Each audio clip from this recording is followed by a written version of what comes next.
What's up, guys? Welcome back to Almost Functional. Uh, Going to be going back and revisiting all the indexes now that we're a little ways into 10th. We've had some events, we've had some practice. We know a little more what we're looking at when we're reading this stuff.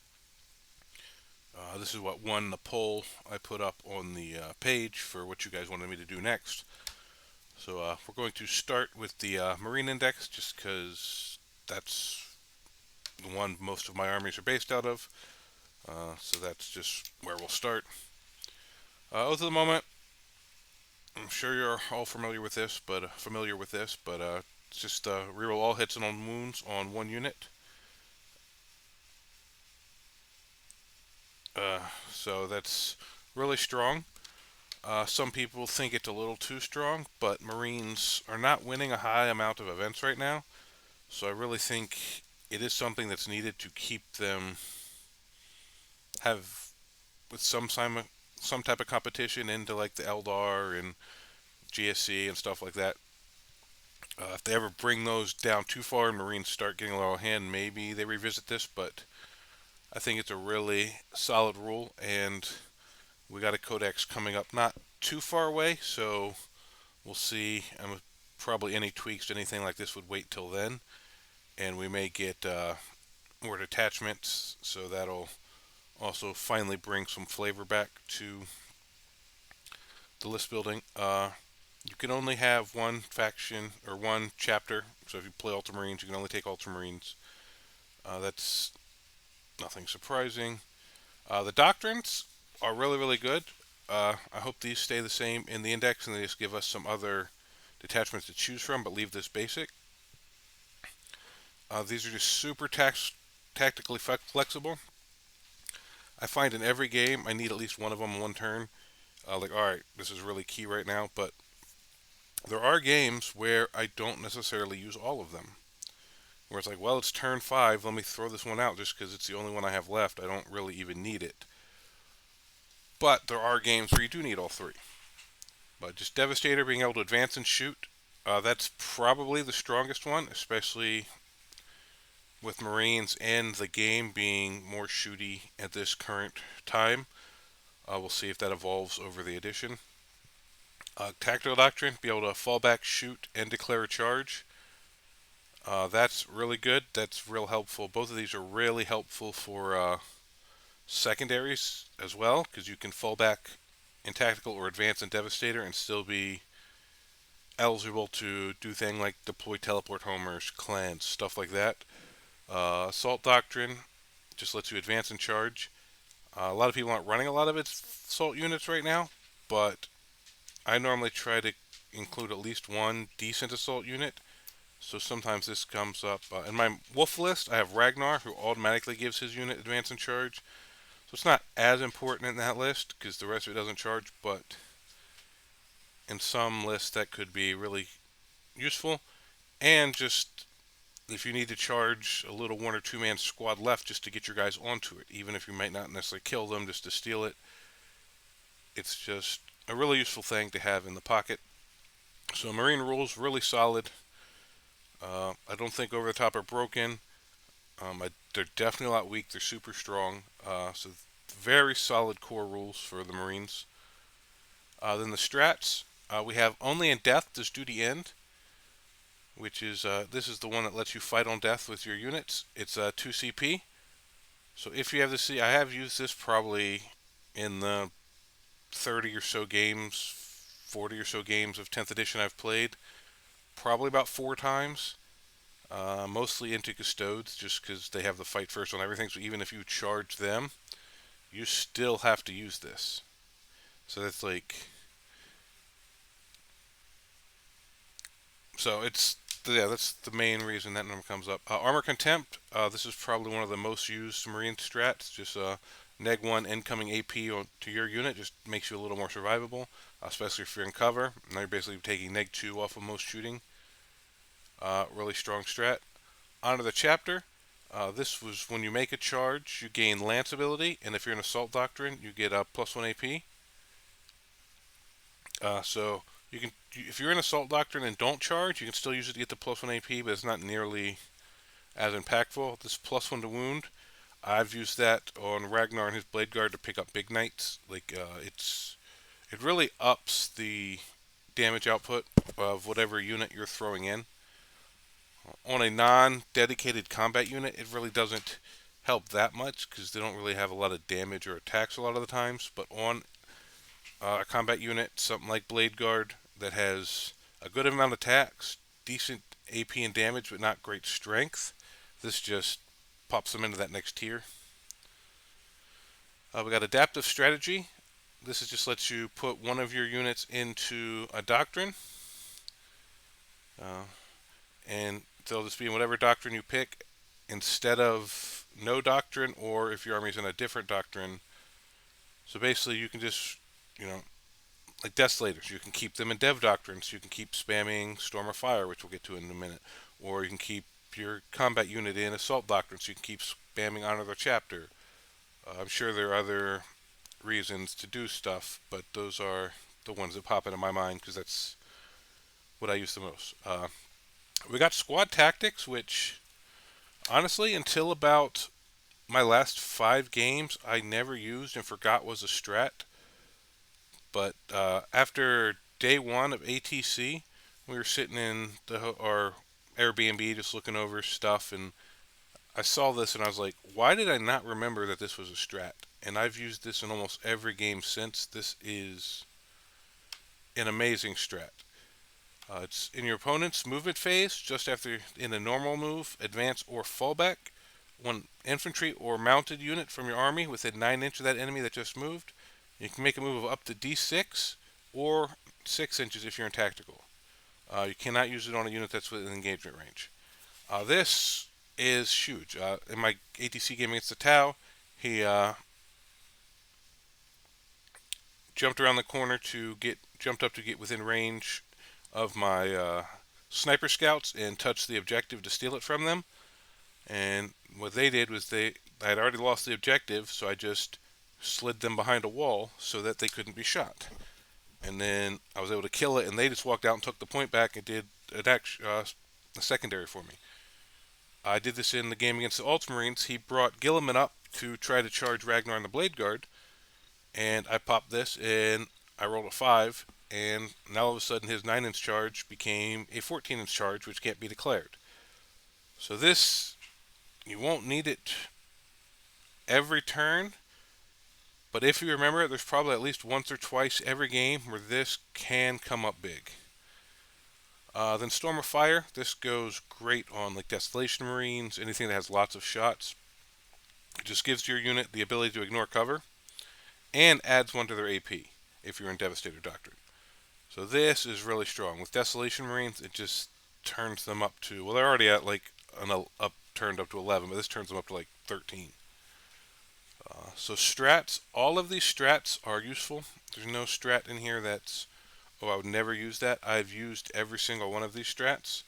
And now that I remember this one, there's probably can be used in almost every game, all of them, except maybe the 2 combat ones, depending on how you run your list. Enhancements, Artificer Armor gives the bearer a 2-up and a 5-up feel no pain. I've never run that. It's okay, but characters are normally protected by units, so you don't really need that too much unless you find your local metals running a lot of psychers and your guys just keep getting sniped out. Maybe you can do this. The Honor of Vehement, add 1 to the strength and attack characteristics of the bearer's melee weapons, and while the bearer is under the effects of the Assault Doctrine, add 2. This is fine, just +1 attack and strength. This one's just +2 attacks and strength, so it's okay.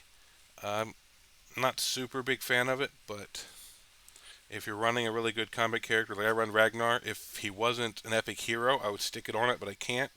So if you just build like a generic combat character to lead like your combat unit, this could be decent on there.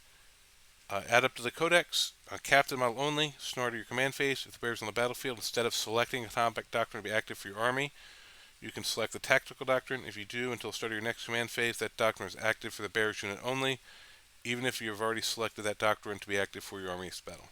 So he can just put his unit into tactical doctrine every turn if you wanted to. That's fine because then they can always get the full move on squad tactics. They can always fall back, shoot, and charge. So if they're engaged, you don't have to waste the one for the whole army if they're only unit in there. It's not horrible. I've probably will never take that. Um, and then Bolter Discipline. This is the one you see most people take. This is the one that's everybody sticks in the Desolation squads. This is the strongest of the enhancements. Adeptus Astartes model only. While the bearer is leading a unit, ranged weapons equipped by models in the unit have sustained hits 1. In addition, while the bearer's unit is under the effects of Devastator Doctrine, they get an unmodified hit roll of 5 plus scores a critical hit. So basically, every 6 to hit is an extra hit, and if you're in Devastator Doctrine, every 5 and 6 is an extra hit. And we pair that with Oath. This just is really, really nice. Alright, so then we're going to actually roll down into the data sheets. We have the Primaris Captain, just generic profile along the top. Nothing standing out about his weapons. So he just gives you the once per battle round free CP. That's really nice. That's very useful. And then he can do the extra 3 attacks. And he gains devastating wounds. So if you run this guy, you give him the extra attacks and strength. You know, you could build him to be a little bit of a combat character, but he only gets the power fist or the power weapon, so he's only doing like 5 or 6 attacks. Could go up to 8 if you get the enhancement and the doctrine. So it goes up to 11. Strength 5, neg 2, 3. Strength 5, neg 2 with devastating wounds. That's not horrible. So someone like that, you might put that strat on. If you give him the relic shield, he has 6 wounds instead of 5, so just kind of decent. Let's see what he can join. Assault. So Blade Guard, yes, you stick him in a Blade Guard. Not much reason to stick him in any of the other squads. They're really just kind of Assault Intercessors. Just don't really hit that hard. Nothing else. Everything else here is pretty shooty. I feel like a combat character like that would be wasted in a shooting unit because you don't want to get them in combat. And if you don't get him in combat, what are you really bringing him for? Unless there's some CP or a strat you really want to spam on them, so you want to spend the points to get him just for that. But then you got the Captain in Gravis armor. It's the Bullstorm Gauntlet, the Mastercrafted Heavy Bolt Rifle. You can take the Relic Blade, Relic Fist. Oh, he can take the Relic Blade, Relic Chainsword, and Relic Fist are all extra attacks, so I guess you can take those with one of these other twos. Alright, so this guy hits pretty decent. He's got the once per battle round 0 CP. He's half damage if you hit him. He can join Aggressors, Eradicators, Heavy Intercessor squads. Maybe if you're running Aggressors and trying to get them into combat, you run this guy, but doesn't seem something that I would take. Like, I run Eradicators sometimes, but I would never stick this character in there with him. Phobos Captain. He's just Sniper Captain. He's got the Instigator that has precision. He has the 0 CP. After both players have deployed their armies, determine who has first turn. If your army includes one or more models with ability, you can select up to three friendly Adeptus Astartes Phobos, Scout, or Sniper squads and redeploy them. Oh, that's a neat little trick. So it just gives you a redeploy. You can stick him in basically any of the Phobos or Scout squads. Although these two are going to Legend, so that won't be around when the Codex comes out. But anytime you can get a redeploy, that's a nice little trick because you just deploy those units wherever, and then once your opponent finishes deploying, you just redeploy them. So if you got the points for him, that's a neat little trick. He does have the only one sniper attack, so it's not amazing, but that is a cool little thing that I could see being useful. Captain and Terminator armor. Same 0 CP. He can give you reroll charges. That's really nice. As a shield, he's 7 wounds. All the normal weapons you can give to the Terminators. Devastating Wounds Hammer. Chain Fist is anti-vehicle. So decent weapon loadout here. Obviously joins all the Terminators. So if you're running like a Terminator squad, like Terminator Assault Squad, or say you're running like Space Wolves or Dark Angels or something that has those mixed Terminator squads, he's might be worth putting in there if they're a central part to your army, and just give them the free CP, so they get rapid ingress for free. They get the reroll charges out of Deep Strike. Like, that's a decent little play right there. That's I could see that. If I wasn't running the Blade Guard because I like Ragnar so much in the Space Wolves, I might swap them out and do something more like this. You have the generic captain. Lots more options. This is your firstborn captain. This is the one that I'm running in my Death Watch. Uh, so once again, the 0 CP. He has the same finest hour as the Primaris captain, so you get the extra attacks and the devastating wounds. Um, His same wounds as the Primaris, so really, other than weapon loadouts, they look like they have the same stat line and the same rules here. So it's really just different weapon options than the Primaris captain, which makes me wonder if they're going to roll them into like one data sheet when the book comes out. So they can join Vanguard Vets, Tactical Command Assault Squads. None of these are great, so you won't take them a lot of the times. Like Death Watch, he can join kill teams, certain kill teams, so then he's useful. So it's the same with some of those other characters. They don't really have a lot of good units to join in the base Marine book, but when you get into the other flavors of Marines, sometimes the specialist units will allow units that can join some of these units to join them, and that's where you might find use out of these guys. Then we just have a captain with the jump pack. He adds one of the strength characters of melee weapons equipped by models and units when they charge. Has the 0 CP strat thing. Other than that, just all the weapon options of the jump pack captain. So a lot of this captain stuff gets a little redundant. The 0 CP on the bike captain. He models in his unit get assault. That's kind of nice. Not that, but all the bike squads are going away. So hopefully they give the Outriders some good weapon options and a new kit when the book comes out, because then I could see running this guy. Bikes have always been one of the coolest parts of the Marine book, so I hope they aren't just really limited to just this guy and the chaplain, and then just generic Outriders with a shield, with a sword and a pistol. That's it. Um, but yeah, that's what I enjoyed, the bikes and the Outriders. Currently, don't see much point for that. Hopefully, they fix that in the codex and make him worth taking. Now we're going to roll down into the lieutenants. So once again, nothing crazy in there. Weapon profile, they can take the Nei Volkite pistol, like that the Blade Guard can take. He gives his unit lethal hits, which can be really nice. And his unit's able to shoot and declare a charge in a turn in which it fell back. So basically, his unit is always in tactical doctrine. That's really nice.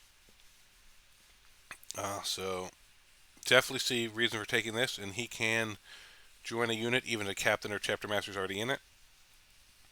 So you stick your Primaris captain and him in a Blade Guard unit, and they're just always able to fall back and charge, always have lethal hits. I could see some play for that. I played around with it in a couple games, attacked him the same unit as Ragnar. Just they normally kill what they hit, so I didn't really feel like I needed it, and just so I put the points other places for different tech. But I can definitely see people who would want to run it. I'm not saying it's wrong or bad. It definitely has some play. Then we have the lieutenant in the Reaver armor. He's got a 6-inch scout. He also gives lethal hits. Increases the range of the Terror Trooper ability by 3 inches. So I'm assuming he can only join Reavers. Yep. So this has a mastercrafted special issue bolt pistol. So it's just strength 4, 2 damage, no AP. Just a combat knife. Both his weapons are precision though, so that's nice. He can attack characters, but no AP and 1 damage. Most characters aren't going down to that. Maybe some like little guard or Genestealer cult characters can get sniped out by that, but it's cool it has precision, but it's not really doing much into good characters. So yes, if you're running Reavers, he extends the range of their thing, and he has lethal hits, so it makes them wound a little better, but not super excited about that guy. Lieutenant in Phobos armor, he has infiltrate and scouts, so basically you can attach him to incursors or infiltrators, and whichever one he's with will keep their special rule. Gives lethal hits, then his shooting phase after a small unit is shot.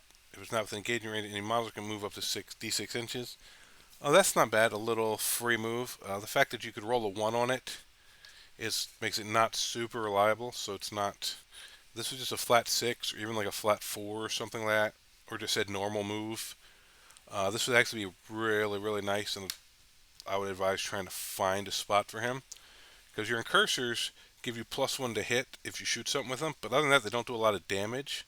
Like your infiltrators, you keep out for bubbling, but these, you pop the incursors out, get the shot on him, and if he had a reliable move, then you just move him back behind cover and hide him, kind of like a lot what the Eldar and stuff do.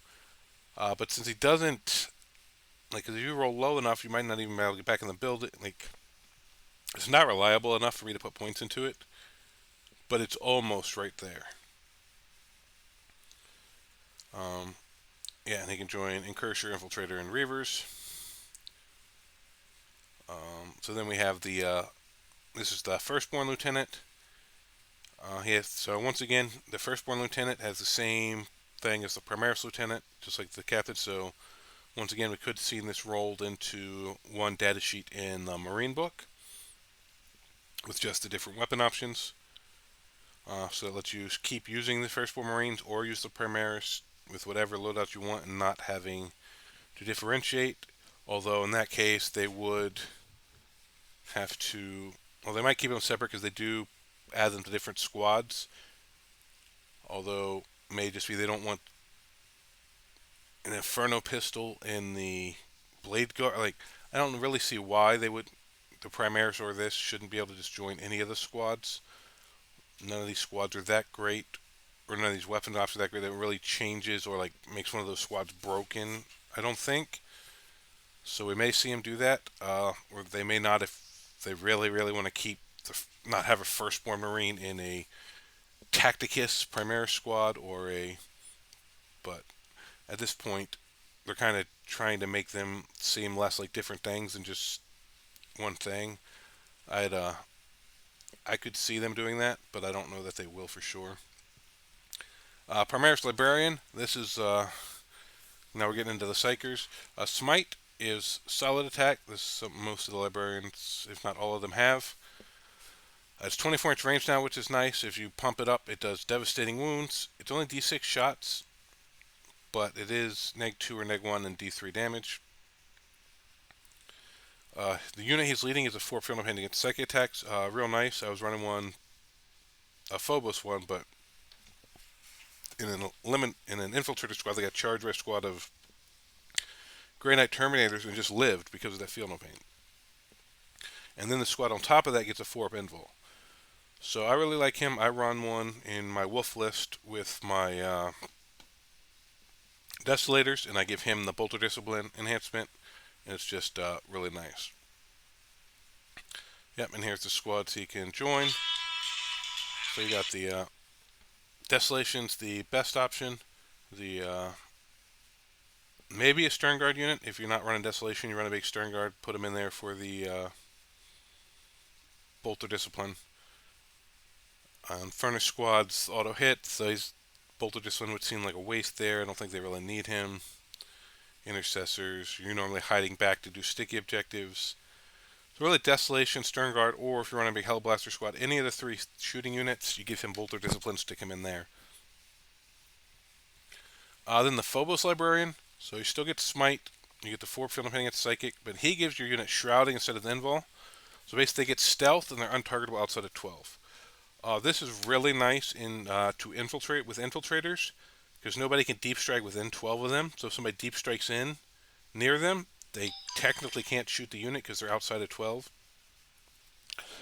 And so this is really good into Gene Stealer Cult, Grey Knights, Death Watch, anything that's got units, somebody that's running units that are jumping up and coming back down, or they just put a lot of stuff in reserves like demons.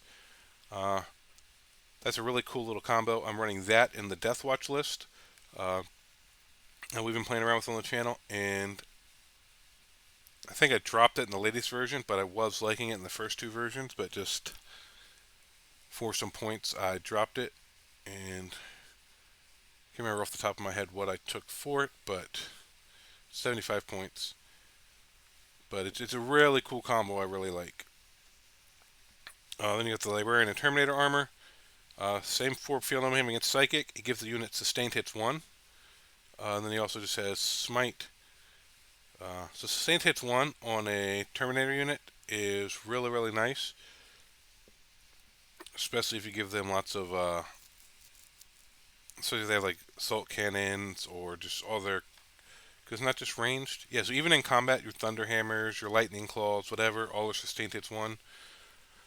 Uh, Unfortunately, he can't join with the captain. If you could put him and the captain in the same Terminator squad, that would actually be a really nice little combo, but it's not a thing. So you have to choose between the two, and I'd normally go with the captain, but I could definitely see the appeal of taking this guy. And then, yeah, once again, just joins the 3 Terminator squads. And then we just have your firstborn librarian.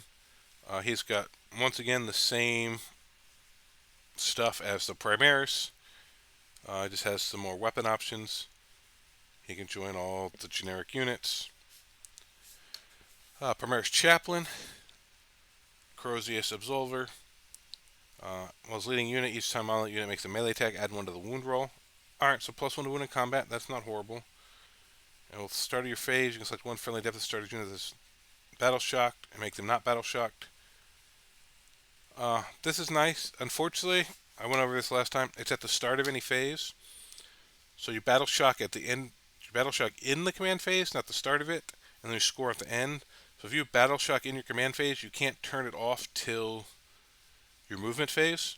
So it doesn't help you with primary scoring, but it would make the unit eligible to be used targeted with strats or to do secondary actions later in the turn. So there is use for it. It just doesn't help you get primary. He can join Blade Guard, so all the generic non-Phobos Primaris units pretty much. He's alright. I like the Captain better. I like the Librarian better, so probably take either of those over him. But this isn't a completely worthless ability. It just doesn't help with primary. And then +1 to wound in melee is really nice. Basically, you just have him buff the unit up, so you're not running a character to do the damage, you're just making the unit do the damage. In a squad of Blade Guard, that is still nice. Strength 5 +1 to wound is without having to use the strat, just all the time. And then we got the Chaplain and Terminator armor. So he also has add 1 to the wound roll. Looks like that might be the generic Chaplain trait. And while he's leading unit, they have a 4 Feel No Pain against mortals. Oh, against all mortals. Alright, that's kind of really nice. So that makes your Terminators a little more survivable, and they get +1 to wound. So you're running like hammers or something, you're going to be wounding stuff well. Even claws just makes them more... Alright, so the Terminator Chaplain, I think, has more play than the Primaris one, just because having a 4 Feel No Pain against mortals on Terminators, because a lot of armies, like, you're playing in 1,000 Suns or something, you know you got some good 1,000 Sun players in your area, putting him in a big-sized Terminator squad, that might be a decent play. The Chaplain on Bike, it's one of my favorite models, but not currently running him, just because bikes aren't quite what I wish they were right now. So yeah, the +1 to wound, and then each time this model unit is selected to shoot, you can select 1 enemy unit within 12 invisible to the model until the end of the phase. The ranged weapons for the unit have devastating wounds. Alright, so that's not bad. I saw people talking about giving him Bolter Discipline, sticking him in a big squad of like Outriders or Bikes, just putting lots of devastating wounds. Unfortunately, I think that combo with the Bolter Discipline works better in Desolation Marines. But if you're not running Desolation, you want to run a bunch of Bikes, that is a neat little combo to just put some devastating wounds into stuff. Then your Firstborn, Yep, he once again exact same rules as the Primaris, just different loadouts. It just joins different units. So he, everything we said about the Primaris, same for this guy. Chaplain with jump pack, add one to the wound roll, and then each time this model's unit is selected to fight, you can select one enemy unit with engagement range of that model, roll a d6. On a 4 to 5, they take d3 mortals. On a 6, they take 3. So every time they fight, you can do more, potentially do mortals on a. You have 50% chance to do some mortals. It's not just on the charge. That's okay. Unfortunately, Vanguard vets are not really good, and assault squads are going away. So I got a really cool, like, old metal chaplain with a jump pack that I used to love to run with my Vanguard vets when they actually got all their weapon options.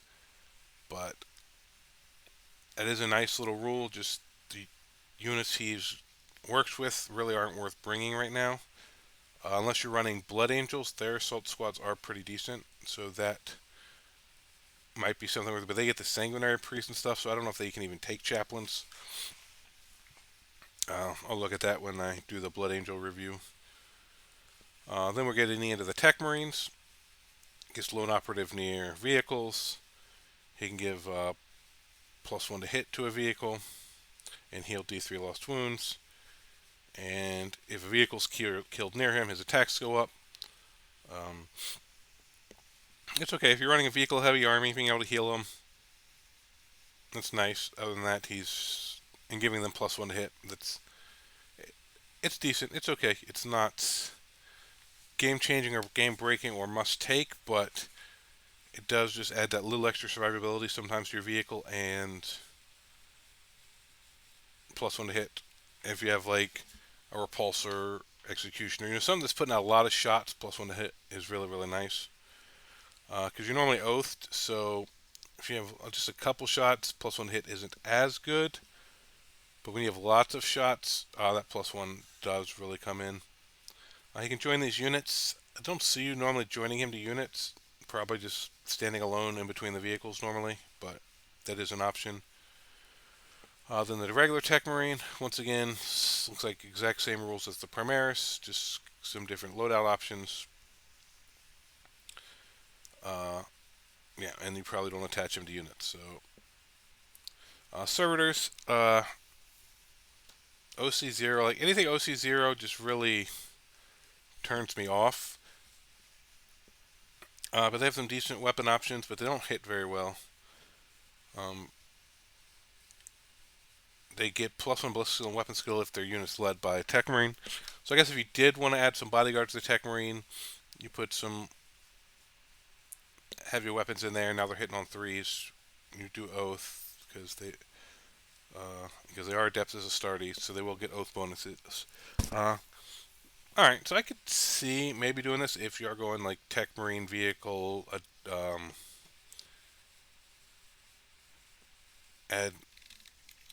not AdMech, my brain's not remembering what the people that run the Forge World are called. Maybe they are called the AdMech. The Adeptus Mechanicus. That's where the Tech Marines go. So you're not running AdMech, but if you're running like vehicle heavy, like Tech Marine more led chapter or something like. Why is my brain not working? Iron Hands. Something kind of flavored more like Iron Hands, but not Iron Hands, where you want like your Tech Marines to have more of a lead. Maybe you run these, or in actual Iron Hands, maybe you run these just flavor-wise, but they're okay. Intercessors, just your generic troop with OC2.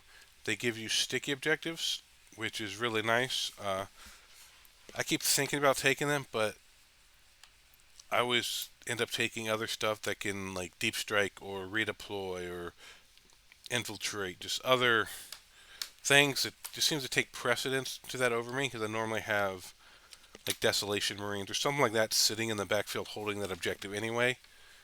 But if you wanted to run a more combat heavy or something, just a really aggressive leave your zone type army, or you put these guys in a pod, drop them in, Hope they survive the first turn, But this ability sounds great, but if they had like infiltrate or something, this ability would be amazing. But since they don't, it's just okay. Because if you leave your home objective, people will be able to deep strike behind you. There's so much redeploy and stuff in the game right now. So OC2 is nice though. Marines do not have a lot of OC2 right now. So I do see play for these guys. I'm not currently running them, but I don't want to say it's a bad move to run a unit of them. I don't know if I run a bunch of them. Probably just one if I run any. But because normally you have infiltrators, something in the backfield to screen it out to protect it, so you don't have to stick to the objective because you're leaving models there. And they can't get to anything but your home field objective to start with, so they have to actually move out, get on an objective, survive to your next command phase, while still controlling the objective. And at that point, your opponents had 2 turns to move there before them leaving it, and you scoring it with no one on it. So, while the ability sounded cool when I first read through this, I thought it was like amazing. Just in practice, it's not as good as I thought it would be. So I normally leave the intercessors at home. In Furnace Squads, I was super hyped for these guys. I thought Battle Shock was going to be a lot more impactful than it is. But in your shooting phase, you can cause your opponent to take Battle Shocks, but it goes away at the start of their command phase. So it doesn't affect their primary. They have to actually fail the Battle Shock they take in their command phase for you to affect their primary. So really all it does is stop people from using strats in your assault phase or the rest of your shooting phase, which in certain situations might be useful. It's just not. Like they don't auto fail about it. They still have to take it, and then they have to fail it, and then it has to be one of those rare situations where they're actually gonna need a good strat to protect them or something.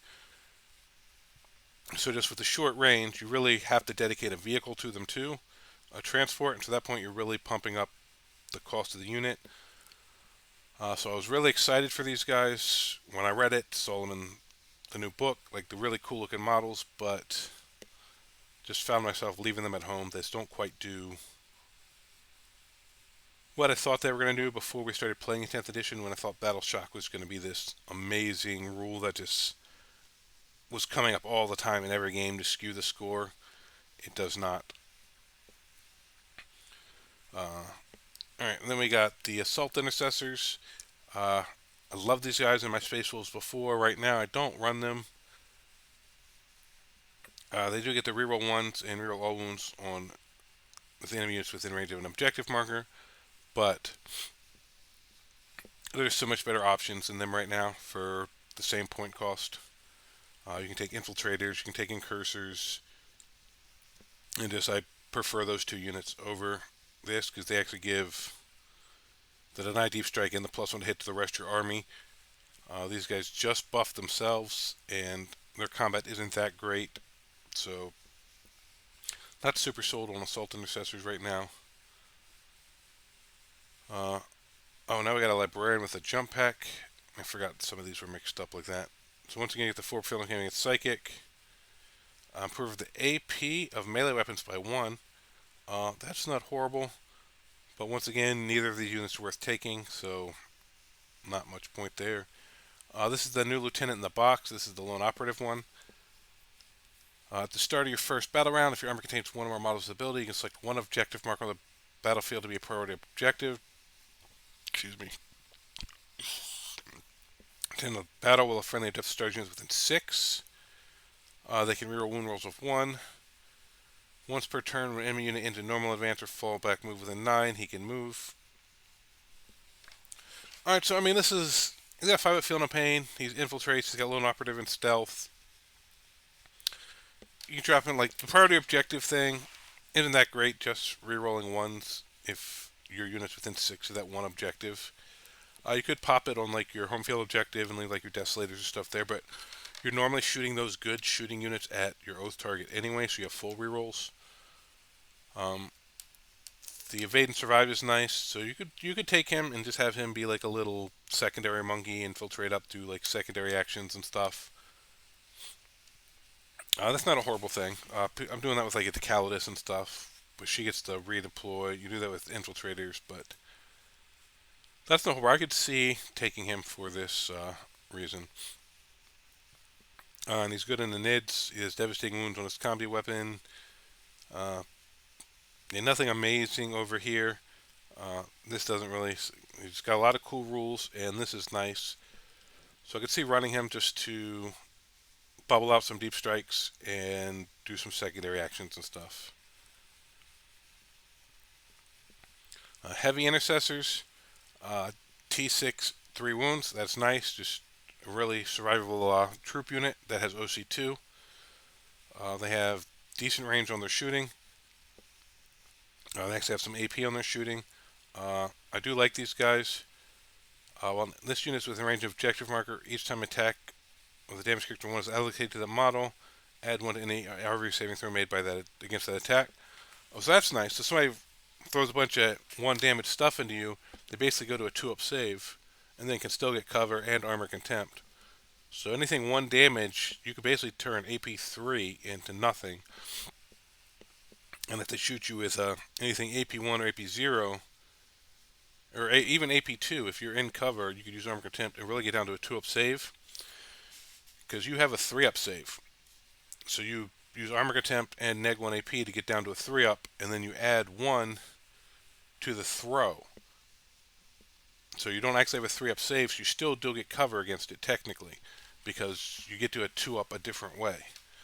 So that's nice. I really like the heavy intercessors. I haven't found the points to run them yet, but I could see them being really nice. Just really survivable, and they got decent range shooting. Infiltrators, love these guys. This is my favorite, one of my favorite units. The 12-inch Deep Strike Deny and then the 6 of Feel No Pain are amazing. Always give them the comms array. It doesn't come up that much. You don't strap them very often, but it's free, so you might as well take it just in case. On the OC1, which sucks, but this is what you bring them for. They can infiltrate and they just stop like Gene Stealer Cult and Demons, Great, anything that has that deep strike. These guys just change that whole matchup. So love infiltrators. Always bring at least 1 squad in a marine list. I feel I'm currently running 2. Uh, then you got the Incursor squad. They after this unit shot, select one of a unit hit by one or more attacks made by them this phase. Each time a friendly Adeptus Astartes unit makes an attack, add 1 to the hit roll. So basically, they give the whole rest of your army +1 to hit against an enemy unit. It's only until the end of the phase, so this only works on your shooting. So it gives +1 to hit to the shooting for the rest of your unit, but it's still really nice. And then the Haywire Mine, that's nice. Just free mortal wounds is never a bad thing. So I'm actually running 1 unit of those in my Death Watch right now. Attack squads, they got some cool weapon options. They got all the old, plasma gun, melta gun, grav gun. So the tactical squad actually can't take the missile launcher, any of that stuff. I don't know if I noticed that when I went through this before. They do not have their... Oh, yes, they can. They just don't list it here for some reason. Alright, so no, so they do have all the same options. They're eligible to shoot and declare charge assurance, so they're always in tactical doctrine, which they're tactical marines, so that makes sense. And they're OC2, so I could see running these guys if you want to run some rhinos or stuff, just instead of intercessors. If you want to go more firstborn, like this is a cool ability. They still have all their nice weapon options. I'm not currently running them because I do like the infiltrators and cursors better, and then I just don't have the points to buy tactical marines as well.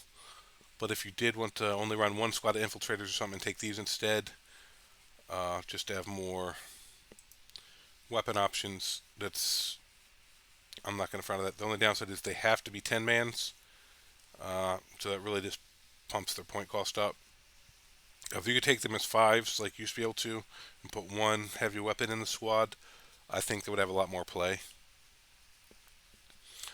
Scouts, one of our things going to Legend, unfortunately. Uh, just 2 wounds, 4-up save, very generic weapon options. They just get the ability to go back into strategic reserve. They have infiltrate and a scout move, so this was a really nice ability. I was running these guys for a little bit, and they did fairly well for me. Ended up switching over to the sniper scouts, which we'll go over them in a minute and see why I think they're slightly better. But these guys are great for mission play. You come in, do something. Most of the time, you have other stuff threatening, so sometimes people won't put enough shooting in to kill all of them. So you put whatever's left back in reserve, come in another turn, do more secondary. For 70 points, they definitely give you a decent amount of mission play, and you can take them between 5 and 10. Sniper scouts, so they have infiltrate and stealth, so they're -1 to hit, and they cannot be targeted outside 12 inches, which is just super nice. It really forces people to have to push to get to them. And then they can take 1 missile launcher, and then they have precision on their sniper rifles, which are 2 damage. Just really like these guys. At my ATC list, I was running 3 of them. I would drop down to 2, I think, in my current list, just because I want to put some other options in there. But I'm really sad to see these guys go to Legends. But they are a really decent unit right now, so use them while you can if you have them. I wouldn't advise buying them because they're only around till the Codex comes out, which won't be that long, I don't believe. Company Champion. While smells leading unit, add 1 to advance and charge rolls made for that unit, and you can target that unit with Heroic Intervention Stratagem for 0 CP, even if you already used it. Alright, so this gives you a chance to do Heroic for 0 CP and double Heroic. That's not a horrible thing. Each time this model makes a melee attack that targets a character, you can roll the hit, reroll the wound. So you can roll hits and wounding its character, and he has precision, so you can do it all the time. You don't actually have to use the strat. So that's a cool little guy. He can join Blade Guard. So the problem is you can't join multiple of these characters because there's just better characters to join to the Blade Guard, even though this is a cool ability. If you're running like 2 or 3 squads of Blade Guard, maybe you do that. But at that point, I probably take the Captain or the Librarian or the Chaplain and then the Judicar.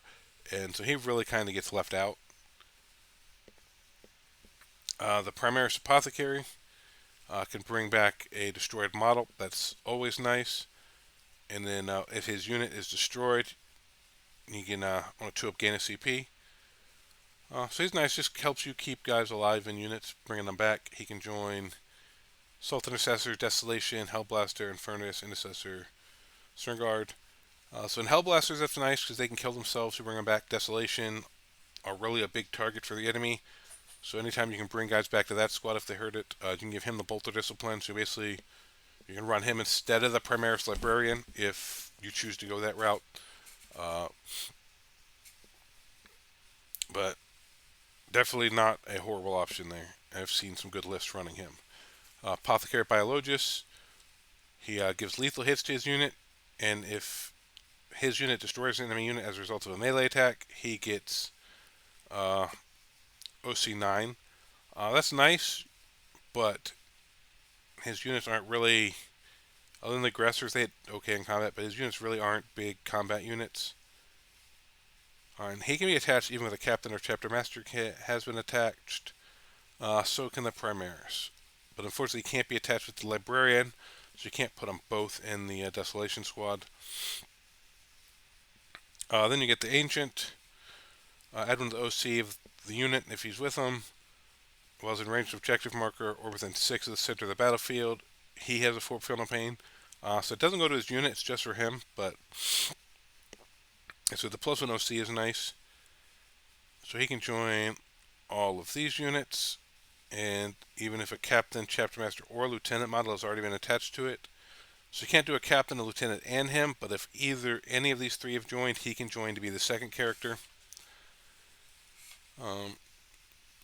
So maybe if you ran a big Sternguard unit, you do something like this, but I don't think it's worth it with any of the rest of these squads. Like Desolation are normally sitting back in your back, so you don't need the extra OC on them, because if people are getting to them, you're probably already losing that game. Then Blade Guard Ancient, +1 OC. Looks like the fight does, to the end of the phase, add 1 of the attack weapons equipped on models unit. Oh, that's not bad. So once per battle, when this model is selected to fight, you can do until the end of the phase, add one attack to the melee weapons equipped by models in this model's unit. So that's really cool. So I'm assuming he joins the Blade Guard, and that would affect any characters that join the unit as well. So basically, you can give the whole unit +1 to attack, and they're all an extra OC. And he can join with a captain, chapter master, or lieutenant. I kind of completely overlooked him. I might have to look at my wolf list and see if he's worth adding to Ragnar's unit just for the extra attacks and the extra OC. But yeah, that's all right. That's a really cool ability, and he has the he just has a generic close combat weapon. Unfortunately, he gives up the mastercrafted sword. But in a six-man squad plus the characters, giving an extra 7 attacks to the squad, which makes up well once per battle. But you really have one key fight phase most games, unless you're fighting Custodes or something like that. Have lots of units. We're going to try to be in combat most of the game. Uh, yeah, so that's all right. That's definitely has some play in it right there. Ancient Terminator, same thing. Add 1 to the unit's OC. With Miles leading unit, each time Miles leading unit make an attack, add 1 to the hit roll if the unit is below its starting strength, and add 1 to the wound roll if it's below half strength. Alright, so just add stuff to the unit as they get damaged. Can join all the Terminators, even if the Captain, Chaptermaster, or Lieutenant already has. Alright, so that's not bad, just buffing up the OC or your Terminators. If you're building a list around Terminators, I can see that. Blade Guard, really like these guys. I've been running them in my Space Wolf list. Decent combat attacks, shooting negligible. But at the start of each phase, at the start of each fight phase, it can get either reroll ones to hit or reroll ones to saves, or to invul saves. A lot of times they're hitting the oath target, so you just pop this one. But if you don't have oath up and you're running into a little like infantry squad you don't think can hit you back real hard, but you just want to make sure you clean out the whole unit, you could pop this if you don't already have oath up. But really nice unit. Only T4 though. I wish they'd gone up to T5 like Terminators and stuff, but they are the 3 wounds and they do get the 4-up invul. So I really like this squad. Command squad. They just get to add a bunch of these little characters in here. +1 OC. You can bring 1 destroyed unit back. Well, it contains the champion. You add 1 to advance the charge roll made for the unit. You can do heroic intervention for 0 CP. Yeah, this just gives you the 4 or 2 veterans and 3 guys. It's not something I'm really sold on. This is something you'd probably more run for fluffy, flavorful reasons. I don't see it being really competitively that good. Vanguard vets, heirloom weapons. That's really all I need to say. They really got crushed. They do get lethal hits, but losing their weapon options, there's not what they were. This is a combat unit that really doesn't combat very well. And same thing with the jump back ones. Heirloom weapons, lethal hits. Just leave them on the shelf. That's really all I got to say about Vanguard. Stern Guard, nice. I really like the Stern Guard. Anti-infantry 4+ and devastating wounds. I do recommend taking the combi weapon most of the time. It's 1 less shot than the bolt rifle, but you're going to get the mortals more often. So just find into like little stuff that the extra shot would be good into. If you're really not having trouble killing most of the time. Into the big stuff, like Terminators, Custodes, stuff like that, the devastating wounds are better than giving them 2-up saves. Yeah, and so yeah, you run a 10-man, you run a 5-man. I'm not currently running one, but there have been versions of the list where I run them, put them in a pod.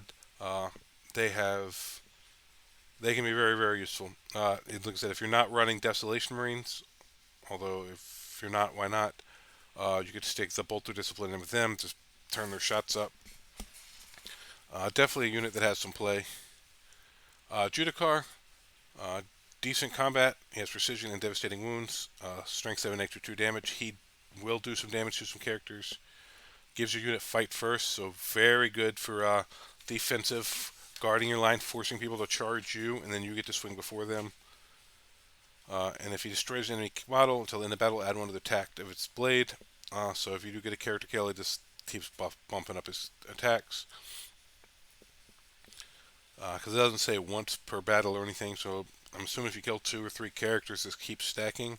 I'm not sure how often that would actually happen, but it looks like it could.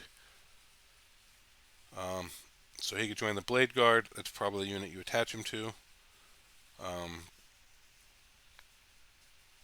yeah, so I take him if you run a second Blade Guard squad.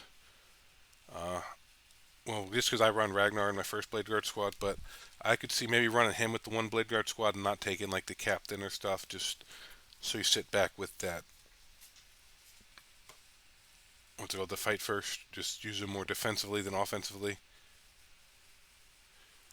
Reavers, they have a scout move of 6 inches. At the start of the fight phase, enemies within the gaming range and one or more users of the ability must take a battle shock test. Uh, that's not horrible. While enemies with 6 inches unit subtract 1 from their leadership.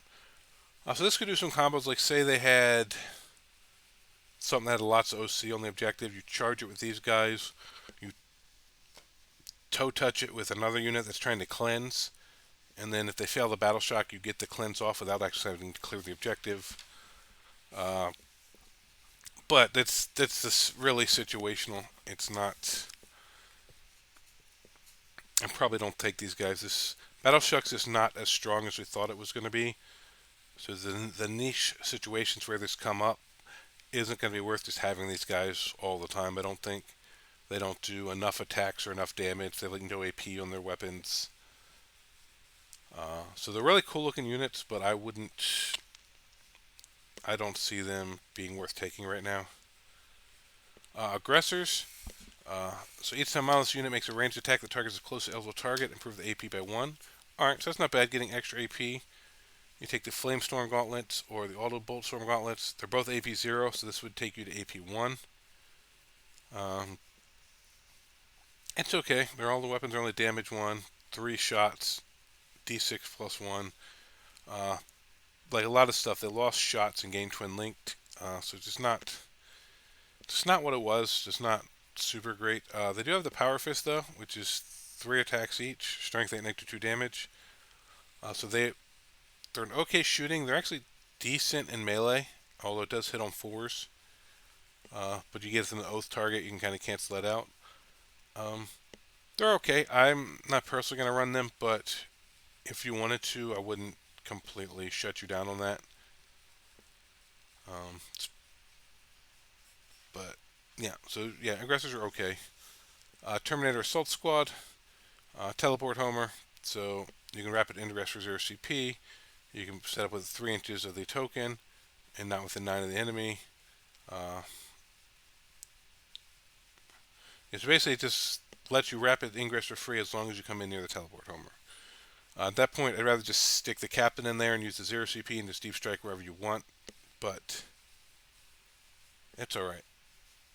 And then at the end of the charge move, enemy units have to take a battle shock test. Okay, that's okay. Like once again, battle shock's not that great of a thing, but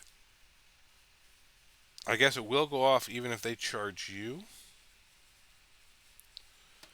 which would be interesting because if the enemy fails the battle shock test, even if they killed you off the objective, they wouldn't necessarily hold it on their turn, or if you had at least one model there, you'd still control it. So since this happens at the end of the charge move, each time this unit ends a charge move. So Heroic Intervention, you make a charge move and you don't count as charging. So maybe this works if you're Heroic Intervention, but doesn't work when the enemy charges you. I read that wrong. Yeah, so very niche when it actually is gonna matter. Although there are some units, like if you want to use like the Space Wolf Marine strat for Lance and +1 AP, that's in the fight phase. So if you charge, so if they something like that charged you and failed this battle shock, they wouldn't be able to use the strat. So it's not a reliable thing, but when it came up, I guess it would be kind of strong. But it's just not something you can build a strategy around. It's kind of just like a bonus thing that, oh, that happened, cool. But then again, just Terminators in general, Thunderhammer, Lightning Claws with the 4 pinball. I do like Terminators. If I tweak my list around and drop to the Blade Guard and Ragnar, I could see taking a captain and Terminators to replace that. And so that's them. And then there's regular Terminators, teleport home again, and then they get Fury of the First. This model's unit makes an attack. You can ignore any or all modifiers to attack's ballistics or weapon skill, and or to the hit roll. In addition, each time a model's unit makes an attack that targets the enemy selected for Oath, add one to the hit roll. Alright, so they can ignore modifiers to their hits in combat and shooting, and if you're attacking your Oath target, they also get +1 to hit on top of the rerolls from Oath. So that just really pumps up the efficiency of this unit. I really like Terminators. They got the standard Terminator, heavy weapon, assault cannon, cyclones, heavy flamer. You can give to 1 out of 5 guys, I believe. And then I really like Chain Fist right now. They hit one less than Power Fist, but when you get into those vehicles, those big vehicles like Knights and stuff like that, because vehicles are really prevalent right now, that's great. Although I played into a Monster Mash Tyranid list the other night, and the fact that anti-vehicle doesn't work on monsters kind of sad sometimes, just because this kind of stuff just really doesn't hit them that hard. Like, it'll rip through a tank, but it can't scratch a Tyranid. But once again, you can add the Captain, the Librarian, Chaplain. You have good options to add to these units. So definitely like the Terminators. They're definitely a good unit. Relic Terminators, they have the same. They don't get the teleport homer, but they do get the same. Ignore modifiers, reroll to hits. They just have different weapon options. So if you have the relics, or you want to run the Reaper autocannon or the Volkite Charger instead of like the assault cannon and stuff, that's a fine swap out. Centurions, 4-inch move. I hate that so much. And the same thing, all their weapons are twin linked, so they lost half their shots. Siege drills, lost attacks. Still hits hard, but with that move, it's hard to get there. They're like a cleanup unit. Like, a lot of people ran that in some armies, but they wouldn't get there to like turn 4 or 5, if at all. Got to read a unit. Enemy has something that can slow your units down. Like, they would just never get in the game. They do get sustained hits too when targeting vehicle, monster, or fortification with their siege drills. But once again, it's melee, so you have to get there. Yeah, I just wish they had a better speed. I just can't get around that personally. So I just don't think they're worth taking to that point. I guess you could try to outflank them and hit a 9-inch charge, and then they're in somewhere, or outflank them and now they're on the opponent's side and they have to be dealt with. But I'm sure you could find ways to try to make them useful. I just personally wouldn't take Centurions right now. The Centurion Devastator squads. So once again, they lost shots. Everything's half shots but twin linked now. And they're still kind of expensive, but with the better range, they do have more play than the assault ones, just because you don't have to get into combat. They reroll hit roll of 1. The target attack is within range of objective marker. Reroll all hit rolls, so that's decent. So they don't necessarily have to focus on your Oath target. You could use them, shoot, kill, use everything else to kill your Oath, and have them start opening up on something else. They're a little pricey, but I do see they wouldn't be completely useless. I just don't know if they're worth their points right now. Invictor Tactical Warsuit. He has a scout of 8 inches. Once per turn in your opponent's shooting phase, when a friendly Adeptus Astartes Phobos entry unit within 6 of this model is selected as a target of an attack, you can use this ability. If you do so after enemy model's unit has finished making its attacks, this model can shoot as if you're shooting phase, but can only shoot that unit. So this is a much weaker version of what like the Hexmark Destroyer has. It only triggers if the enemy targets a Phobos unit. You can only use it once, and you can only shoot the unit that shot the Phobos unit. So that's a cool ability, but when you see it compared to other units in other armies that can do it infinite times, and if you target any unit from the army and they can shoot any of your units, even units that haven't shot yet, it just looks kind of lackluster. And then the Incendium Cannon's decent. His D6 plus 3 shots. It's not blast though. But the rest of his shots are kind of lackluster, not that many. Although the Iron Hail at strength 9, negative 3 damage, it's only 3 shots, but that's not horrible. He's okay. I'm not super excited about him, but I'm not like never take him. Uh, he was okay. Dreadnought. Some of these boys are going away in the Legends, but just go to your traditional Dreadnought options. Well, a friendly Adeptus Astartes introduced within 6. Each time island makes an attack roll, reroll hit roll of 1. Only once again, this is another thing that the Marines seem to have a lot of reroll 1 stuff, but you're normally going after your oath target with your good shots. So this is really just coming from like incidental shots, shooting secondary stuff. So it's okay. Contemptor Dreadnought. Got the Assault Cannon, which is only 6 shots. Strength 7, negative 1 damage, but devastating wounds, as most assault cannons are. It has 2 Melta shots. Even in Death I Serve, first time this model is destroyed, remove from play without resolving its deadly demise. End the phase on a 2-up, set this model back up as close as possible or is destroyed, with D6 wounds remaining. That's a cool little ability, so first time he's destroyed, he can come back. That's decent little Dreadnought. I could see running him. Ironclad, another thing I believe is going to Legends. He's T10, 8 wounds, so he's a little tougher than the rest of the Dreads, which are T9. Hurricane Bolter, Hunter Killer, pretty much the standard Ironclad weapons they've had for a while. Melee attack against a vehicle or fortification, +1 to hit, +1 to wound. Alright, that's kind of nice. You just got to get him into vehicles and fortifications in combat. But with the 6-inch move, being a vehicle where it's got to go around stuff, that's not as reliable as you would like it to be. But and they can take 2 Hunter Killers. That's nice, though. Hunter Killers are really cool right now because they hit on 2s.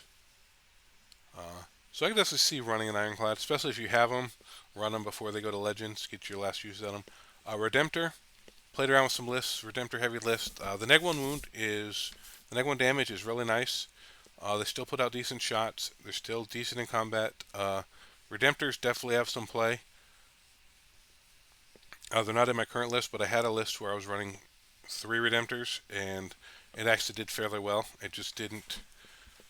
I teched more into a different list for ATC, and I've just kind of stayed on that train since, but I may revisit this at some point because it was a fun list to play, and it did do decently well. The Brutalis, I'm not a big fan of only melee Dreadnoughts, just because Dreadnoughts in the current meta aren't, everybody's teching to kill big stuff. They aren't that hard to kill, so you need to be able to do some damage before you get there, just in case. But 8-inch move isn't bad. He does have good attacks.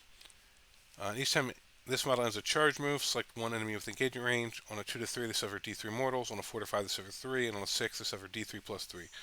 So that's nice. So if you're playing on like GW terrain or lots of terrain where you think you can move him around and get him in charge range, he does hit like a truck. If you're playing more like player place terrain, like seems to be favored where I'm at, I'm not as much sold on him. But if your local area seems to have more terrain or plays a lot of the new GW layouts, then really you can probably hide him unless you're playing knights. But in most other matchups, you can probably hide him pretty good. So depending on your local terrain, that could have play.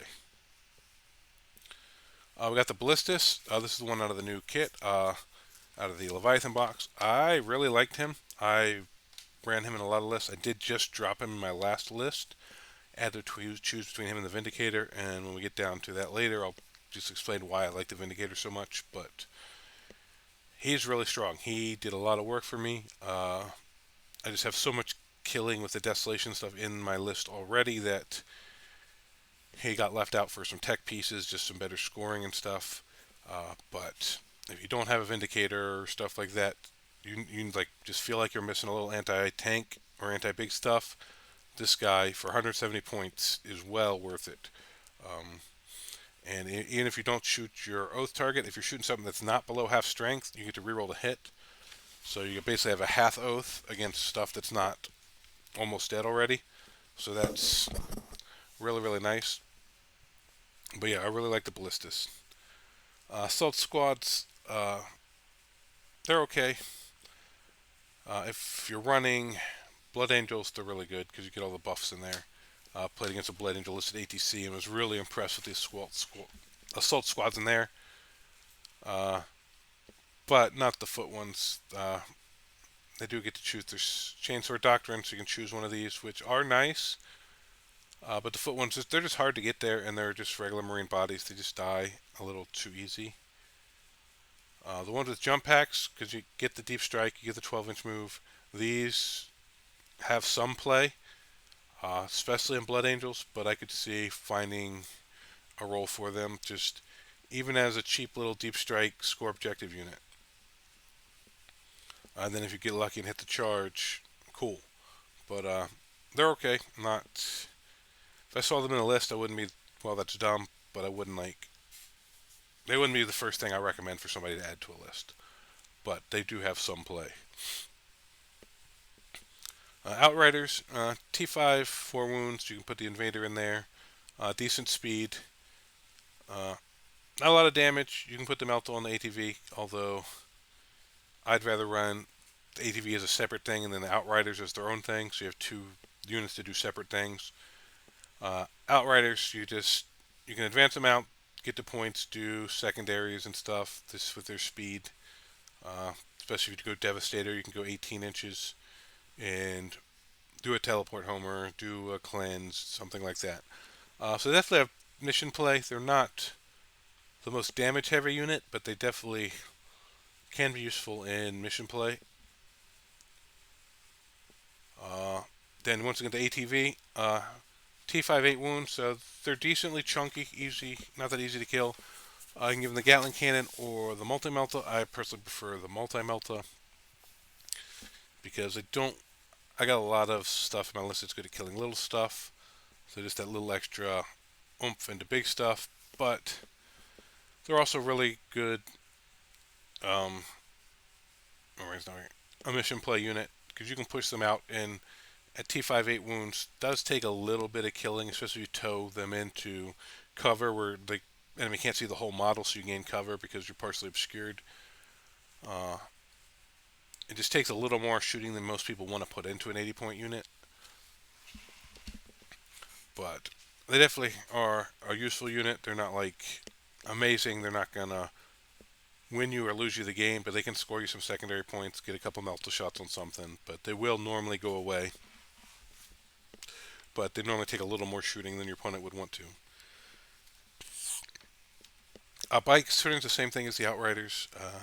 Got a couple different weapon options, but they're really just more mission play than damage.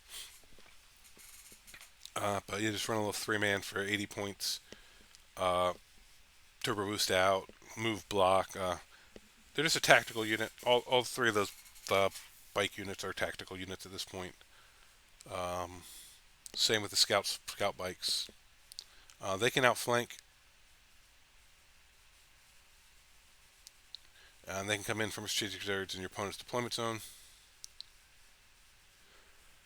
Alright, so that's cool. But yeah, all the bikes are really just tactical. Same with the attack bike. Basically same thing as the Invader. A little tougher to kill than the bikes. You can give him weapon options. It's only 55 points, so he's a little cheap. Sometimes you got like 55, 60 points left, and it's not really good unit to take. You just throw one of these in. They can run out, get you a deploy, a cleanse. Just there's a little throwaway unit. Suppressors, I actually ran some the other day. Was really surprised with how happy I was with them. They last edition really weren't that good, but 12-inch move. They have deep strike, 48-inch range, strength 8, neg 1 2 damage. Get 9 shots out of the squad, and whatever they shoot gets neg 1 to hit. And that's not just in melee and shooting; it's shooting and melee for the next turn. So this works on knights. This works on. I was doing it to Hive Tyrant. Just really takes down the efficiency of the enemy. They can kind of help you hold the backfield because they have such a long range. They can deep strike if you need to in that move. If you need them to get somewhere, they can go 12 plus advance if you do Devastator Doctrine. If you're able to stand still, they're hitting on threes instead of fours. Uh, I actually really like the suppressors. They have some decent play. That's You put Storm of Fire on them, so now they're ignoring cover and they take 2 AP if you're in Devastator. Um, Suppressors definitely have some play right now, I think. Uh, I haven't seen a lot of people using them, but I think if people play around with them and you put them in your list, they might not leave. Scepters are amazing. I'm running them in pretty much any Marine lists I run right now. I kind of missed over this when I was first couple playing around with Marines, but their shooting's okay. They lost a lot of shots.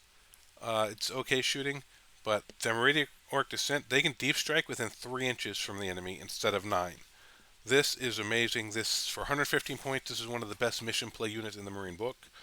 Um, they can drop in contest objectives. They can drop in behind enemy lines, deploy teleport homers.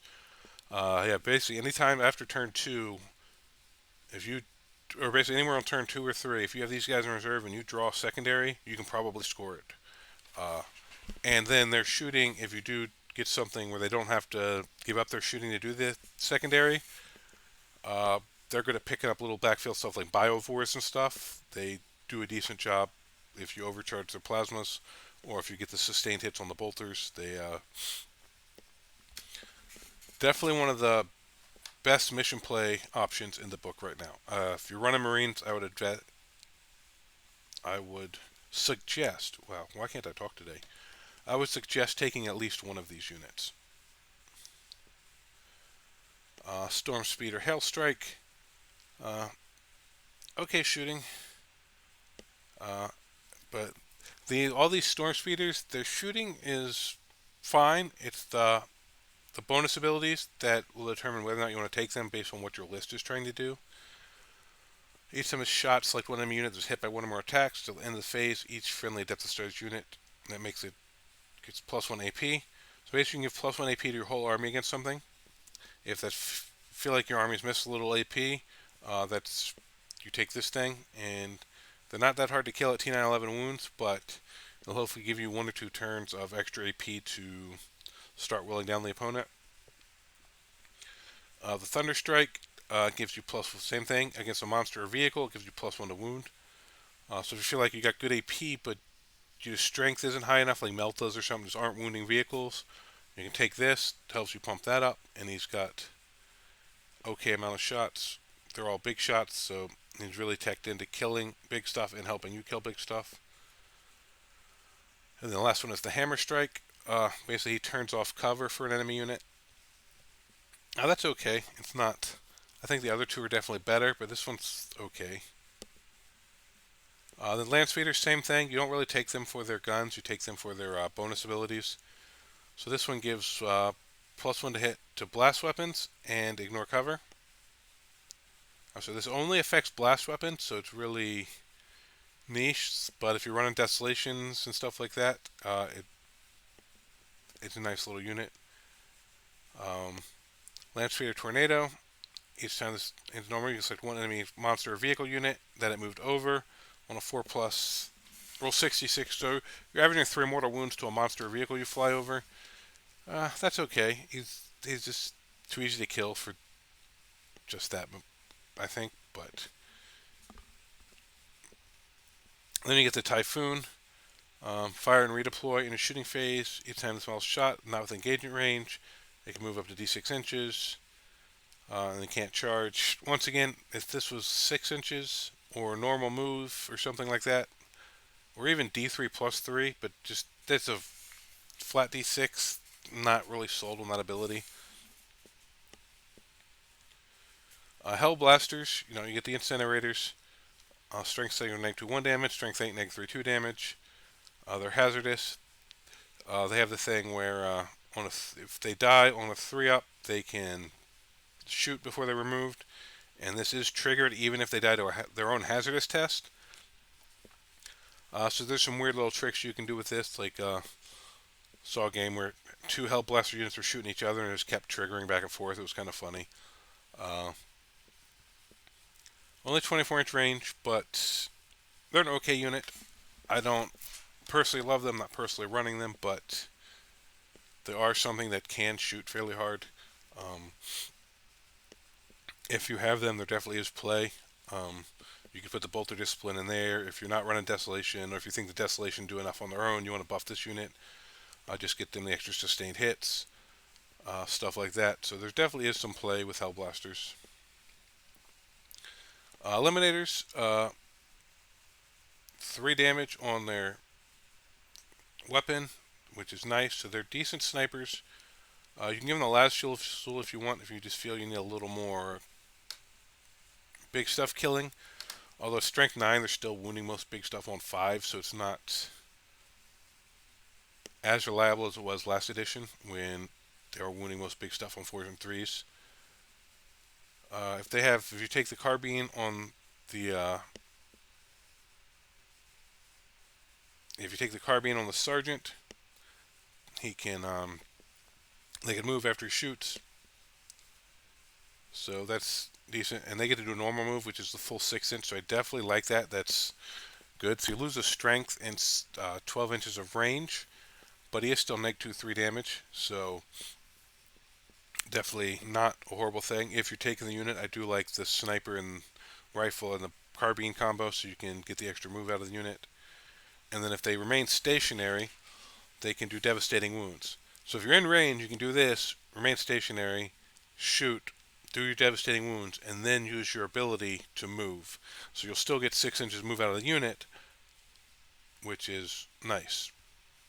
So Eliminators definitely have play. They have the Infiltrator and Stealth, so they are -1 to hit. Eradicators, they're roughly, once again, like most Meltas, they still have good AP and decent damage. Just the Strength 9 makes them a little less reliable in the big stuff. They do get full rerolls to hit, wound, and damage against monsters and vehicles, which helps. But I'm think I'm going to run 2 squads in my current list, but there are just times, even with the rerolls, when you just can't get those 5s. And it's really disappointing thing. So they're not as reliable as I'd like them to be, but when they go off, they go off. They definitely are units that are worth taking most of the time, but just know every once in a while, even with rerolls, you're just not going to get those 5s. Devastator squads, they're okay. Put them in a pod. Grav cannons are really good right now into the vehicle heavy meta. Las cannons, missile launchers, like las cannons are still good because they're strength 12. Missile launchers, not as much. So if you go las cannon or grav cannon, put them in like a transport or a drop pod or something. There's definitely some decent play out of Devastator squads. And if they remain stationary, they ignore cover, so that's really nice if you're in a position where you don't have to move. And once for a battle, you can auto make, after making a hit roll, you can auto make a hit a 6. So that's nice. If you're playing somehow you give them sustained hits or lethal hits or something like that, you can just do an auto, like if you run them in Death Watch, or if you have the Bolter Discipline. Although the Bolter Discipline guy would probably waste it in a Devastator squad, so I wouldn't do that. But if you're in a chapter or somehow you give them lethal hits or sustained hits or something, just being able to auto do it on one key turn is nice. And then just the weapon options. Desolation squads, probably one of the best things in Marine book, even after their point nerf. They were just way too cheap before. They were actually cheaper than Devastators before, which was ridiculous. So if they remain stationary, they can ignore cover and ignore the penalty for fighting indirect, which is amazing. They all come with a Cathlin launcher, so it's blast, indirect, D3 shots each. So into hordes, they're just putting out mass shots, and they all get this. And then what most people do is they come with the super frag, but they drop that. So you give 9 guys a super crack, which isn't indirect, but when you pop out, it hits pretty hard. And then you put the Vengor on the sergeant, so that's another indirect shot. So basically they have 10 of these and this, shooting indirect. When you put the Bolter Discipline in there, Oath of the Moment, Pop Storm of Fire, it just gets ridiculous. These units are just amazing, even for 340 points for a 10-man squad. Well worth it, probably the best thing in the Marine book. If not, they're right there with it. And I can't think of what I would say is better than them currently because they're just good into horde. They're good into big stuff. There's good into everything. There's no matchup you'll come across where you're gonna be like, oh, this unit isn't gonna be useful this game. So if you have them, use them. If you don't, I'd recommend getting at least one squad. That's what I run right now, one squad. At 340, I don't recommend running like the 30 like some people were doing. Even the 20, like I don't. I think 10 is fine, and then you have points to put other stuff in mission play in the list. Thunderfire, another thing going to Legend, going to be sad to see. He's indirect. He can sit and hold your backfield. 48-inch range. Damage isn't amazing. It's only AP1. You're giving people cover. You're going to be a -1 to hit, so you're going to be hitting on fours. You're shooting indirect. But you really take him for the trimmer shells. So if you shoot an infantry unit, they're -2 to move, and then they're also -2 to their advance and charge rolls. So say a unit had advance and charge, they're basically going to be -6 over the whole turn if they're trying to charge you. I love these in the Custodes. In Lich Guard matchups, this thing is amazing. Love it. One of the best things, one of the best tactical tools in the Marine book for dealing with certain matchups. Like Aberrants and Genestealer Cult, hands down. When I won my Genestealer Cult game at ATC, by the time the Aberrants got into me, all they had left was the character and one guy because I just slowed them down so long I was able to whittle them down. So yeah, love the Thunderfire Cannon. Use him while you can. He's going Legend, so I wouldn't recommend going to buy one. But if you have him, get him in your list while you can. Get this last hurrah out of there. Fire Strike Server Turrets. They're okay. They only have a 3-inch move. Once they're down, they're kind of stuck where they're at. They've Overwatch on 4s, which is nice. But yeah, I just not a big fan of them. They look kind of weird. They don't move well. So it's hard for them to move and get angles. And if you deploy them somewhere that we're going to have good line of sight to be able to overwatch a lot, they're going to be able to be seen and be killed. They're T66 wounds, but just not personally a fan. If you're running them and get good use out of them, let me know. Maybe you can change my mind. Just not a big fan of the servo turrets. Hunter, another one that's going away. Someone makes an attack that's Sky Sphere Missile Launcher, so it hits monster vehicles on a 2. Hold on. Anti-Fly 3 plus Sky Sphere Missile Launcher.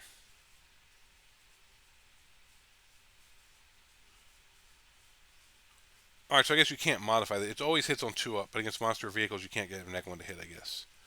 I was trying to figure out, like, it hits on 2s anyway. This is just saying you can't. There's no minuses. It'll always hit monster vehicles on 2s. Okay, this confused me for a minute because it's like, wait, it hits on 2s, but it already hits on 2s. It's unmodified. You can't change it against monster vehicles. It's only one shot though. Hunter Killer, Stormbolter. Yeah, one scurry. Yeah, so basically you get one turn. You can take 2 good shots, and the rest of the game you get 1 shot. Yeah, definitely. Really don't think this is that great. Yeah, anytime you only get 1 shot, even hitting on 2s, are just not reliable. Stalker, the other version of it, going to Legends. A little more shots, but less AP, less damage. Each time you target a model with Overwatch Stratagem, just every enemy unit that can fly starts or ends an advance of fall move. Stratagem, just shooting that enemy unit, you can select with 3 additional enemy units within 24 inches of this model that can fly. This model can also shoot at each of those units with its storm cannons, provided each one's an eligible target. And when doing so, a number to hit roll of 6 is required.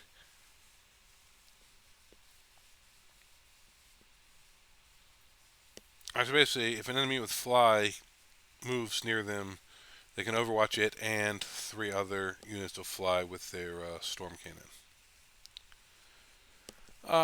That's okay. Really, I don't think I bring this thing. It's just, I don't think it's worth it. Whirlwind. I was running a Whirlwind at ATC. Really useful. It's real good for sitting in your back line. You put it within 9 of the board edge, kind of behind a building, and Anytime you draw investigate signals, you just auto get that one corner. 72-inch range, you can hit anything. Strength 8, negative 2 damage. He definitely did decent amount of damage every game. It's one of those units, I ended up dropping him. It's one of those things like, I don't know that I'll really miss him not being in the list, but he did do something every game. So he was definitely a useful thing. So he's not like must take, but if you take him, you'll always get some stuff out of him. What else we got? The Predator Destructor. 1 las cannon shot, 4 autocannons, range attack, target enemy infantry unit. +1 AP against infantry. He's got anti-vehicle guns, but he gets +1 AP against infantry. It's just, I don't know, not a big fan of that. You can give him extra las cannons, so he can basically get 3 las cannon shots, or you can give him the autocannon and the heavy bolters, so you'll get 4, 5, 6, 7, 8, 9, 10. All right, so that maybe that's where you do it. The las can or the heavy bolters in the infantry. It's okay. It's T10, 11 wounds. You can give it 3 las cannons, which probably I like better because strength 12 is actually decent into the current stuff. Give it the 100 killer. I could see bringing the Predator. It's not the best thing I've seen, but it's I wouldn't laugh at it. It could get some use. The Annihilator has the las cannon and the Predator las cannon, which is only 1 shot now, twin linked. So basically, it's las cannon version is basically the same, except you get reroll the wound on 1 shot. And then you can reroll damage of 1 against monsters and vehicles. And give him the heavy bolters. So basically, he doesn't have as many options. You just basically get the twin link on the las cannon. So if you want to take las cannon version, I guess you take this one just because you get twin linked on 1 of the shots, but it doesn't seem like that big a difference. Gladiator Lancer, you see a lot of these things. They are pretty nice. So you get the Laser Destroyer. It's only 2 shots, but it's 72-inch range, strength 14, neg 4, d6 plus 3. And each time you shoot, you can reroll 1 hit, 1 wound, and 1 damage. And since this big gun's only 2 shots, hitting on 3s, that really means most of the time you should hit and wound with both. So that's really nice. 10-inch move, T10, 12 wounds. You can keep him back, kind of protected. Just move him out, get angles with your 72-inch range. And they're only 145 points, so Lancers are definitely a decent unit. You see them in a lot of Marine lists right now. I don't own one, which is the main reason I'm not running one, but I definitely plan on getting at least 1, if not 2, just to have the option of them, because they are really useful. Then you got the Gladiator Reaper. He's just got a lot more shots. Just give him the Onslaught Gatling. This is more of an anti-infantry. And his twin heavy onslaught is sustained hits 2. So you got 12 hits, or 12 shots at sustained hits 2, with devastating wounds and twin linked. When targeting infantry for the sustained hits 2. If you find you're playing into a lot of like Genestealer Cult or Orc Hordes or something, like lots of the people are running, instead of Lich Guard, they're running like this, the big 20-man warrior blobs where you're at. This could definitely help you deal with those issues. If you're running into more like Knights and Tyranid, Monster Mash, or the all big demons list, this isn't as good. So this is more of a, whatever your meta is, determines this, whether you want to take this or not, but if you have the right meta, this thing could be very, very useful. We got the Valiant, Twin Las Talon, Multi-Melta. Each time a small makes an attack with a Twin Las Talon targets a monster, the closest monster vehicle, add 1 to the hit roll. I always hate when stuff has to be the closest, because that gives your opponent to really position stuff to take away your bonuses or make you shoot something you'd rather not shoot. This is my least favorite of the 3. Range is less, doesn't have a lot of shots, so you can more potential to miss and just not do much, especially shooting into something that has invul saves. Yeah, just not a big fan of the Valiant. but it's definitely okay. Vindicator, love the Vindicator. I run this thing all the time. It's a Demolisher Cannon, 24-inch range, D6 plus 3 shots, but blast. So, and the strength 14, negative 3 D6, so he does good into big stuff, and then with the blast, he's also fairly decent into horde stuff. He's only 24-inch range, but he's fairly tough with a 2-up save. You make sure he's always getting cover by just keeping part of him back. You can armor contempt if you need to. People are always shocked when they fail to kill him the first time they try to. It's never dedicated enough because he looks like a little rhino body. They just think he's going to die easy. And then you give him the hunter killer. And if they get engaged with him, he can shoot his cannon into combat, which normally you can't because it's blast, and he doesn't get the minuses for shooting while in combat. So you really don't slow down his efficiency while he's in combat. He's a little pricey at 205, but just he always does work for me. So I really like the Vindicator. If you just can't get around the point cost for him, and you have access to a Lancer or possibly the Ballistus, they can do kind of the same stuff. They just don't have the blast. They're not as versatile as him. But they definitely will help fill your role of killing the big stuff. But just one of my favorite personal units. I think it's really good. I know there have been other people I've watched videos build Marine lists that actually was taking him out of lists and downplaying that he wasn't very good, but I really love the Vindicator personally. All the Land Raider variants are really good, just depending on what you want to do. Las-Cannon one, lots of Las-Cannon shots. The Crusader, lots of anti-infantry. The Flamer, great. The Redeemer, great for just doing Overwatch all the time. Because you got 18 inches. Well, no, where's it flips? Yeah, 12 inches, but it's D6 plus 3, and you got 2 of them. Strength 6, negative 2 damage. Like, if you have one of these, you put it in midfield, just Overwatch all the time. They do not die that easy, and you can put nasty stuff inside them. They all have the assault ramp, so you can charge out of them. So you basically get your 12-inch move. Are they all move 12? 12? The regular Land Raider moves 10. The Crusader, I was moving my Crusader 10 when I was playing it. So I don't know if they updated these since then, or if I just was thinking of the regular Land Raider profile. But basically, you can move 12 inches, disembark 3, and then charge. So basically, you have a 15-inch move before you charge. You put Terminators, you put Blade Guard, whatever else you can think of. They put good combat units in here, move up. Vehicles hard to kill. They get out and go get stuff. Definitely really like the Land Raiders. I play around with a couple lists that had decent success with. If you have access to it, I believe the Redeemer's probably the best version. I don't, so I've been running the Crusader. But once I get some money together, the Redeemer and the Lancer are two of the next things on my list for purchase for my Marines. A Repulsor, I do have a Repulsor. I played around with it. It's okay. It is fine. I ran a list with it and the Land Raider. I feel like you got to pick between the two. Just can't put that many points into big stuff. Big tank that just really transport. He gets lots of shots. He's good into little stuff, great into horde, but you can't charge out of it. So when I have to choose between the two, even though he's like 55, 60 points cheaper than the cheapest Land Raider, I just find you find the points for the Land Raider. Or you take the Executioner instead if you're going to take it. He's just the Repulsor, but with a better anti-vehicle gun. He's got the, where is it? The Heavy Laser Destroyer. So it's like the same as the gun on the Lancer, but just pumped up a level. So it's strength 16, negative 4, d6 plus 4.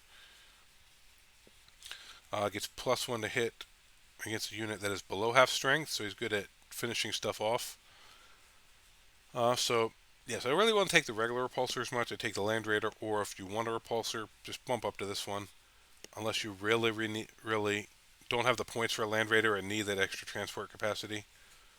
But you can't charge out of it, so at that point you're putting a shooting unit in it. At that point you might as well put them in a pod or an Impulsor or a Rhino or something else. Then getting down to the Rhino, can only take your firstborn Marines basically. So if you're running like Devastator squads or tactical squads or something like that, it's alright. Gets them into position. Regular assault squads, but I don't see people aren't taking a lot of those firstborn units. So I don't see you taking this unless you're running the Devastators. Want to get them in position. But at that point, you can just like outflank them or put them in a pod. Razorback, same thing, except it's got some shots. It still only holds the firstborn. If you're taking Devastators, the 5-man Devastators, I'd put them in here over the Rhino if you have the points, just because you get the extra shots, and it gives you the reroll to wound when you hop out of it. So it actually techs decently into them if you're shooting something without oath. Then the Impulsor, you can advance and jump out of this. So if you got some shooty units you want to jump out of this, it can't. It can only take Tacticus or Phobos, so it limits what you can take. But there aren't a lot of great shooting Tacticus or Phobos units. They're all, for the most part, like the best thing you do is advance it up and jump out the Infernus Marines and flame or something. But I don't think that's really a competitive player build right now. I wish the Land Raiders and stuff can take. I wish the Rhinos and Razorbacks and Impulsors were a little more interchangeable with they could take. Because I got a bunch of old Rhinos and stuff I'd like to see on the table, but a drop pod can be really great. You got to be careful against assault armies that they can't walk up and charge it and then be unshootable and then kill it on your turn and then just gain extra movement. So against those type of armies, you got to be careful with where you drop it and position it. But you can put Desolation and you can put pretty much anything in here. I got one on my current Wolf list because in the mirror match against something that can pick up the Desolations, I can put them in there because I'm running them as a 9-man with the character, and then drop in turn 1, and then get them. They can get the first shot into stuff that could pick them up. In the games where I don't need that, I can stick Ragnar on them in there, possibly drop a nasty combat unit in their backfield or something like that. Or if I need to keep, if they have some assault elements, I can keep them back to protect the Desolation Marines if I'm starting them, and put like scouts or infiltrators or something in there, just because you have to have something in the pod or it's destroyed, and just bring them in turn 1 where I wanted them to be anyway, or drop them in for if you get a behind enemy lines or something. Engage on the fronts turn 1, you can drop on the opponent's side and just get some free points early.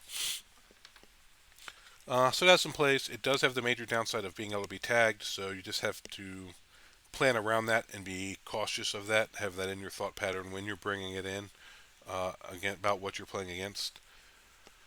Then a land speeder that's not with the other land speeders. Each time a unit disembarks from this model after it's made a normal move, it's able to declare a charge this turn. Oh, it's because it's a transport. They put it down here. Alright, so yeah. So basically you can jump out of this and charge. It can really only take scouts and Sergeantalion. So I don't know how much you're trying to charge scouts into stuff. So I really don't. It is nice to have a 14-inch move and jump your scouts out, but most of your scouts are infiltrating or coming in from reserve. That's best served what their abilities are. Stormhawk. I haven't really seen much of the Marine Flyers in action. If you target a unit with fly, +1 to hit, that's fine. There's a lot of fly units in the game. 6 shots if you have the Storm Cannon, 3 shots with the Storm Missile, 6 shots assault cannon. So you got okay number of shots. You got the flyer move, so you can do hover, you cannot do hover. T9, 10 wounds. I can definitely see finding play for this. The OC0 is tough. A lot of secondaries vehicles aren't real, or flyers I don't think can do. But they are fast. They are good at getting angles and killing stuff. So I definitely see some play for the flyers. Going to be same with the Storm Talon. This one is actually gets +1 hit against stuff that can't fly. So, and then as well. So basically, one gets +1 against fly, one gets +1 to hit against not fly. That's your choice on what you think you need. Then we get the Storm Raven. A little more shooting, a little tougher. Still hover and same flight movement, still OC0. All the standard Storm Raven shots, but what they can do is transport 12 infantry and 1 dreadnought. So that's what you can do there. You put some units you want to get to the other side of the table, put a dreadnought in there, move this over, jump out on the opponent's side of the table. So that's really the play of the Storm Raven. It got some decent shots, not better or worse than other vehicles. It just you get the transport capacity with fly on top of what it would do before otherwise, and it doesn't look like there's a crash and burn like there used to be. So that if it just destroyed, it looks like you just do the normal roll of one, take a mortal on your guys that get out. So that's kind of really nice. So I definitely see some play for the flyers. I have the Stormwolf from the Space Wolves. I don't actually have any of the generic Marine flyers, but I could definitely see putting them in the list. Hammerfall Bunker. I haven't seen this on the table. I know my friend Nick was super excited about this in our previous index review, but I'm not that excited about it. It's okay. I don't like stuff that can't move, and as OC0, it takes up a big area. Um, it's okay. You can use it to hide your other stuff, but I'm not a huge fan of the Hammerfall Bunker personally. But it does put out a decent amount of shooting, and that's pretty much it. Now we're down into the all the Ultramarine, the special characters, but we're actually going to do that as a separate video. We're going to do just each of the individual chapters and then all the generic characters from the Marine book just for a better breakdown. This is just the generic how the Marine book looks, and then we'll do a one that contains all the characters here at the end of this book and how they change how the army plays and certain units play, and then we'll do the same thing with Blood Angels, Space Wolf, Death Watch, Black Templars. But that is for now. That's it for now. Thank you guys for watching, and I will catch you next time.